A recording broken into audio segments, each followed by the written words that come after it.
கள்ளக்குறிச்சி மாவட்டம் தியாகதுருகம் அருகே உள்ளது வரஞ்சரம் கிராமம். இயற்கை எழில் மிகுந்து காணப்படும் இங்கு சுமார் 1000 ஆண்டுகள் பழமை வாய்ந்த பாலாம்பிகை உடனுறை பசுபதீஸ்வரர் கோவில் உள்ளது.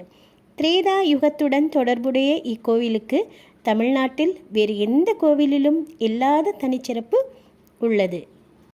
ஒருமுறை இலங்கை வேந்தன் ராவணன் கைலை மலையில் இருந்த சிவனிடம் 3.5 கோடி ஆயுள், மந்திரவாள், உண்மையான பார்வதி ஆகிய 3 வரங்களை பெற்றுக்கொண்டு ரதத்தில் இலங்கையை நோக்கி புறப்பட்டான். இதையறிந்த மகாவிஷ்ணு தனது தங்கையான பார்வதி தேவியை காப்பாற்ற முடிவு செய்தார். ராவணனின் ரதம் கடலூர் மாவட்டம் மாளிகைமேடு பகுதியில் வந்தபோது அந்தணர் வேடத்தில் நின்ற பெருமாள் ஓட்டைப்பானையில் துளசி செடியை தலைகீழாக நட்டு வைத்து தண்ணீர் ஊற்றி கொண்டிருந்தார். இதை பார்த்த ராவணன், ஏன் ஓட்டைப்பானையில் துளசி செடியை தலைகீழாக நட்டு வைத்து தண்ணீர் ஊற்றுகிறாய் என கேட்டான். இதை எதிர்பார்த்து அந்தணர் வேடத்தில் இருந்த பெருமாள் ராவணனிடம், சிவனிடம் பொய்யான வரத்தை பெற்றிருந்ததால் ஓட்டைப்பானையில் துளசி செடியை தலைகீழாக நட்டு வைத்து தண்ணீர் ஊற்றுவது போலதான் தெரியும் என பவ்யமாக கூறினார். இதை கேட்டு வியப்படைந்த ராவணன், சரி, நான் இப்போது என்ன வரம் வாங்க வேண்டும் என கேட்டான்.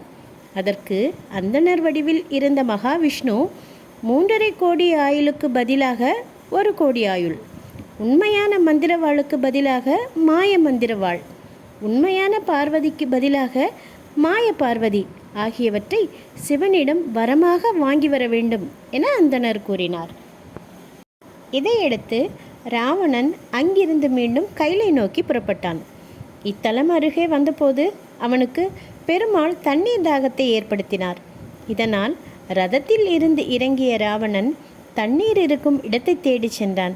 இந்த நேரத்தில் அந்தணர் வேடத்தில் இருந்த பெருமாள் ரதத்தில் இருந்த பார்வதியை அழைத்து சென்று வரஞ்சரத்தில் உள்ள பசுபதீஸ்வரருக்கு வலதுபுறம் அமர்த்தி ஞானமுள்ளவர்களின் கண்களுக்கு மட்டுமே தெரியும்படியாக விபூதியால் கோட்டை ஒன்றையும் அமைத்தார்.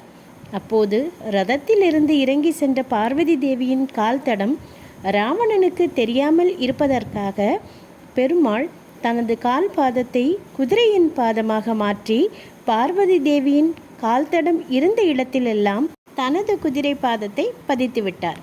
இந்த நிலையில் தண்ணீர் குடித்துவிட்டு வந்து ராவணன் ரதத்தை பார்த்தபோது அங்கே பார்வதி தேவி காணவில்லை. இதனால் அதிர்ச்சியடைந்து சுற்றுமுற்றும் பார்த்தான்.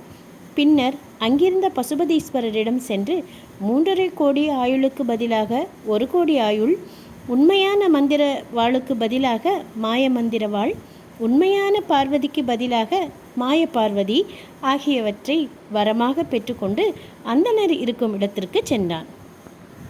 அப்போது அந்தணர் வடிவில் நின்ற பெருமாள் நல்ல பானையில் துளசி செடியை நேராக நட்டு வைத்து தண்ணீர் ஊற்று கொண்டிருந்தார். இதை பார்த்த ராவணன் ரதத்துக்கு சென்றபோது அங்கே இருந்த மாய பார்வதி மறைந்து போனாள். பின்னர் அவன் ரதத்தில் ஏறி இலங்கைக்கு புறப்பட்டு சென்றதாக வரலாறு கூறுகிறது.